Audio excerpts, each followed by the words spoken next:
Guys cricket के one day matches को तो आप लोग जरूर देखते होंगे। चलो इसके बारे में एक इंटरेस्टिंग फैक्ट पूछता हूं।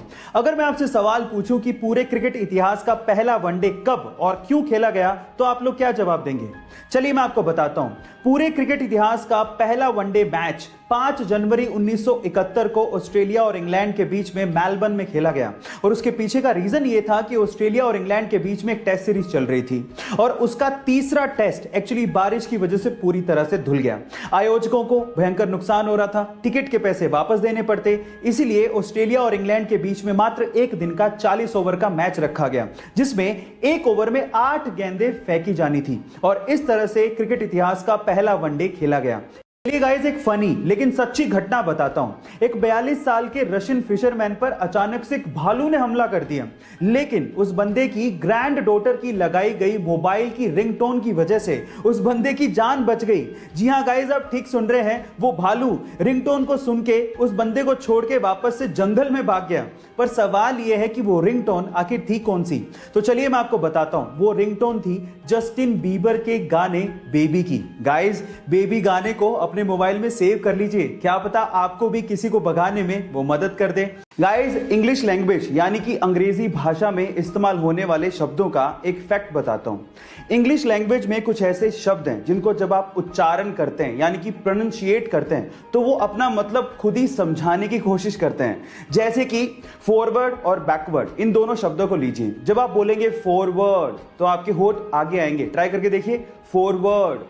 और जब आप बोलेंगे बैकवर्ड तो आपके होठ पीछे जाएंगे, बैकवर्ड। देखिए आपके होठ पीछे जा रहे हैं, बैकवर्ड। है ना अमेजिंग फैक्ट? मन के जीते जीत है और मन के हारे हार। आप लोगों ने कहावत तो सुनी होगी। चलो आज मैं इसका एक रियल टाइम एग्जांपल देता हूं। दो दोस्त थे जो कि स्टैनफोर्ड यूनिवर्सिटी में मिले। एक का नाम था बैजू भट्ट, जिसके फादर इंडियन ओरिजिन के थे, और दूसरे का नाम था व्लादिमीर। और दोनों ने एक फाइनेंशियल सर्विस प्रोवाइड करने वाली कंपनी खोलने की सोची जिसका नाम रखा रॉबिनहुड। अब उसके लिए फंड चाहिए थे तो वो अलग अलग इन्वेस्टर्स के पास जाते फंड जनरेट करने के लिए, लेकिन कोई भी इस कंपनी में पैसा लगाना ही नहीं चाहता था। कम से कम 75 इन्वेस्टर्स ने साफ साफ मना कर दिया था इस कॉन्सेप्ट में पैसा लगाने के लिए, लेकिन फिर भी बैजू और व्लादिमीर दोनों ने हार नहीं मानी और आज वो कंपनी $20 बिलियन की कंपनी है। Oh my God. इसीलिए कहते हैं कि हिम्मत मत हारो और हार्डवर्क करते रहो, क्या पता आपका वक्त कब बदल जाए। केजीएफ और यश की दीवानगी सर चढ़ के बोल रही है और उसी का आलम यह है कि केजीएफ चैप्टर 2 के टीजर ने यूट्यूब पे एक नया ही रिकॉर्ड बना दिया है। जी हां गाइस, महज 2 दिन के अंदर 100 मिलियन व्यूज और 6 मिलियन लाइक्स के साथ ये यूट्यूब का अब तक का मोस्ट ट्रेंडिंग टीजर बन चुका है। और ये रिकॉर्ड आज तक किसी बॉलीवुड मूवी तो छोड़िए, हॉलीवुड मूवी ने भी हासिल नहीं किया है। और आज की डेट में ये टीजर यूट्यूब पे 135 मिलियन व्यूज के साथ और लगभग 6.7 मिलियन लाइक्स के साथ नंबर 1 पे ट्रेंड कर रहा है। इसके पहले तक ये रिकॉर्ड एवेंजर्स मूवी के नाम था। गाइस एंट्री तो धमाकेदार है, लगता है मूवी उतनी ही शानदार होगी। आपका इसके बारे में क्या ख्याल है चैट सेक्शन में जरूर लिखिएगा। और गाइस एक खबर सुनाता हूं जिसे सुनने के बाद आपको बहुत प्राउड फील होगा।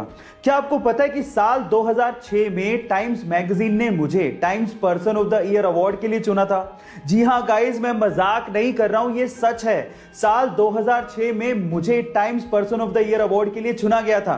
और सिर्फ मुझे ही नहीं, आपको भी, आपके साथ वालों को भी और सबको times person of the year award के लिए चुना गया था।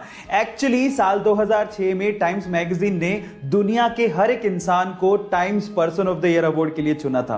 है ना अमेजिंग फैक्ट? चाहे तो आप गूगल पे सर्च भी कर सकते हैं और अगली बार आप भी किसी को भी कह सकते हैं कि आपको 2006 में ये अवार्ड मिला था।